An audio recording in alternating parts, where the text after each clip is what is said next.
Assis dans cette salle, on me parle de journal officiel, de Jeux Olympiques. Tout le monde semble rire. Il y a un Monopoly, une Xbox, un jeu de fléchettes, un réquisitoire ou contre la folie, on ne sait pas vraiment. Mais moi, je ne suis pas là pour rigoler. Ce soir, je suis là pour découper, tel un boucher charcutier. Je ne suis pas là pour jouer au jeu du mytho dans la cour de récré. Ne vous inquiétez pas, chers contradicteurs, même en un contre deux, je serai bref. Commençons par définir la vérité. La vérité, pouvons la définir comme les faits ou la connaissance conforme du réel. La justice, c'est l'œuvre du tribunal qui se sert des faits pour rendre une décision. Alors le juriste que je suis ou que j'essaye d'être est tenté de vous dire la vérité, c'est la reconnaissance par le juge des faits, c'est l'autorité de la chose jugée. De manière plus scolaire, nous pouvons trouver une définition de l'action à l'article 30 du Code de procédure civile. L'action est le droit, pour l'auteur d'une prétention, d'être entendu sur le fond de celle-ci afin que le juge la dise bien ou mal fondée. Et enfin, pour ce qui est de l'avocat, et pour écarter tout calembour qui serait inapproprié et malvenu, même sous ce sulfureux thème de jeux et droits, l'avocat n'est pas comestible, il n'est pas vert ni violet, il n'est pas en forme de poire, ni à peau grumeleuse, ni à chair fondante et savoureuse, et encore moins au gros noyau lisse. Loin de nous, chers membres du jury, toute pensée grivoise, il ne s'agit ici que de la lettre du Larousse. L'avocat est un professionnel du droit. Il assiste, il représente en justice ses clients. Mais alors, pourquoi préfère-t-il la vérité à l'action? Alors évidemment, l'action est importante. Dans notre système juridique, il faut bien pouvoir, comme je l'ai dit, soumettre son litige à un juge pour discuter du bien fondé de ses prétentions. Mais la vérité l'est encore plus. Dans un monde sans vérité, l'action ne fait plus aucun sens. En effet, comment juger d'un litige sans éléments, sans preuves, sans fait? C'est un non-sens. En revanche, dans le monde sans action, où l'on jouait le dimanche après-midi au petit chevaux avec Lucille Australopithèque, la vérité permettait quand même de trouver une solution au litige. On savait que c'était le pouilleux qui avait caché le valet de pique pour ne pas se faire piquer. Et justice était ainsi faite, sans moyen procédural. Alors oui, lorsqu'on parle de vérité reconnue par un tribunal, celle-ci n'est pas nécessairement en adéquation parfaite avec la réalité. Ce sont les faits qui ont pu être rapportés au juge qui entrent dans le débat. La liberté est de principe en matière probatoire.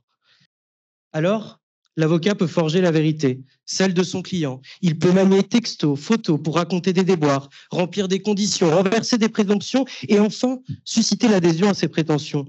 C'est là tout l'intérêt de ce que l'on appelle vérité. Est-ce que c'est parce que ça nous est étranger que c'est coupable? Maître Jean-Yves Le Borgne défendait ici la relativité de la vérité lorsqu'il parlait des 23 scientologues qui étaient jugés à Paris en 96.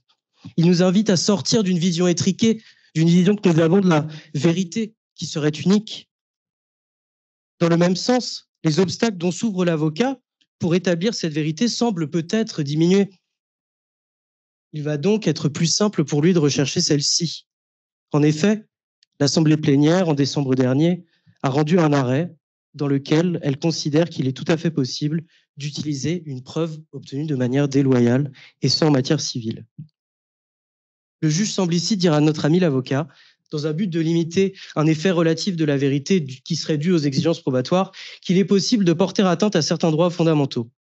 Alors oui, un contrôle de la proportionnalité sera bien sûr réalisé, mais il résiste, chers membres du jury, que notre ami l'avocat n'est pas le seul à placer si haut dans son estime cette chère vérité. Les juges reconnaissent alors un intérêt, celui de se rapprocher de celle-ci au maximum, de se rapprocher des faits tangibles, au détriment même de la loyauté. Voilà donc, chers membres du jury, vous en conviendrez, une magnifique preuve d'amour. Parfois, la vérité n'existe pas. Elle n'est pas tangible, universelle et encore moins réelle. Dans plusieurs disciplines, elle est par ailleurs confinée au sein des arcanes de la science. Celle-ci se targue d'être exacte, d'être calquée sur le réel, contrairement au droit qui serait une vulgaire science molle de pauvres moldus. Mais je suis navré de porter un coup de massue à ces allégations. La science n'a cependant pas réponse à tout. En effet, c'est cette inconstance de la vérité qu'il faut parfois envisager. La divergence des explications scientifiques porte en ce sens atteinte à certains litiges, notamment en matière de produits défectueux. Certains médecins ont remarqué une prévalence au sein de populations vaccinées à l'hépatite B de cas de sclérose en plaques. Ici, il ne faut pas démontrer le préjudice, mais bien la causalité, la défectuosité du produit. Et comme dit précédemment, la science n'a pas pu le faire. Normalement, en absence de preuves de cette réalité, il ne serait pas possible de voir engager la responsabilité du laboratoire. Cependant, la Cour de cassation a pu reconnaître dans plusieurs arrêts la possibilité de rechercher la responsabilité du laboratoire fabricant, et ce, en l'absence même de données scientifiques exactes. Elle laisse ensuite le choix au juge du fond d'aller rechercher une vérité. Alors, il convient que l'avocat va devoir embrasser cette vérité, même si elle est relative. Il doit le faire pour servir les intérêts de son client. C'est comme ça qu'il gagnera le procès. Alors la vérité, même incertaine, peut parfois être reconnue sous cette forme. Cette vérité que nous qualifions d'incertaine prouve en réalité la relativité de celle-ci, mais qui a néanmoins un intérêt pour obtenir gain de cause devant un tribunal. Et si l'on peut entendre, ou si on a pu entendre ce soir que la vérité n'était pas l'ami de l'avocat, que celui-ci est malhonnête, menteur, roublard, escroc, mythomane, pourri, peut-être même vendu, joue peut-être même au jeu du mytho dans la cour de récré, je vous répondrai que ce qui compte vraiment pour un avocat, c'est la vérité de son client. C'est celle qu'il relate, qu'il manie, qu'il va venir façonner. Et ce, pour justifier des qualifications juridiques. Puisqu'en réalité, c'est ça le droit. Le code de 1804, je suis navré, il y a assez peu de civilistes devant moi, n'aurait pas survécu si les faits n'étaient pas orientés vers une certaine qualification. Comme ce que disait M. Jean Carbonnier, le droit est fait pour les hommes et non les hommes pour le droit. Vous avez bien raison, n'est-ce pas? La jurisprudence a créé l'obligation de sécurité, la convention d'assistance bénévole, l'engagement unilatéral de volonté. Même on peut remonter un petit peu à Madame Siméan pour pas trop faire d'invectives ce soir, les actions des in rem verso. On crée du droit pour reconnaître une vérité de fait. Et qui a poussé cette vérité de fait? Des avocats qui se sont battus pour faire reconnaître des effets juridiques à celle-ci, et ce, de première instance jusque devant la Cour de cassation. Alors, traiter les avocats de menteurs ne date pas d'hier, mais prenons un peu de hauteur et quittons ce café du commerce, si vous le voulez bien. Il y a toujours deux versions à une histoire, deux revers à une médaille. Il y a pile et il y a face. La vérité est alors encore plus forte que l'action. Elle est le meilleur allié de l'avocat pour remporter un procès. L'action n'en est en réalité que le moyen procédural.